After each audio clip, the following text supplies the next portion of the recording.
HMPV virus pregnant లేడీస్లో dangerous.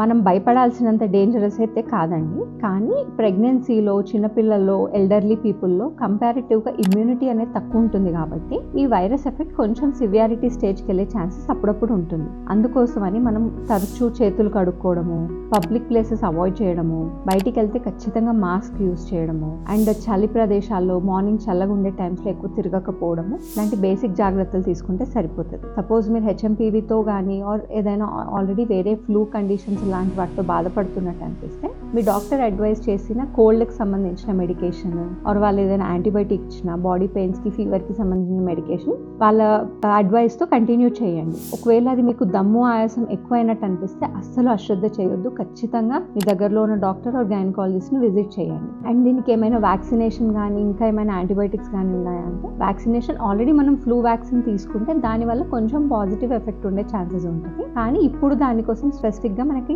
ఎటువంటి vaccination అనేది అయితే అవైలబుల్ లేదు. అండ్ ఇది వైరస్ కాబట్టి దీనికి పెద్దగా యాంటీబయాటిక్స్ కూడా ఎక్కువగా పనిచేయవు. సో వాళ్ళు కామన్గా వేరే సిమ్టమ్స్కి సంబంధించి ఏమైనా యాంటీబయాటిక్స్ ఇస్తే అవి మాత్రమే మీరు తీసుకోవాలి. But prevention is better than cure ఎప్పుడైనా కూడా. So please try to stay home. కొంచెం కేర్ఫుల్గా ఉండండి. ఎటు వెళ్ళినా మాస్క్ ఖచ్చితంగా వేసుకోండి. Thank you.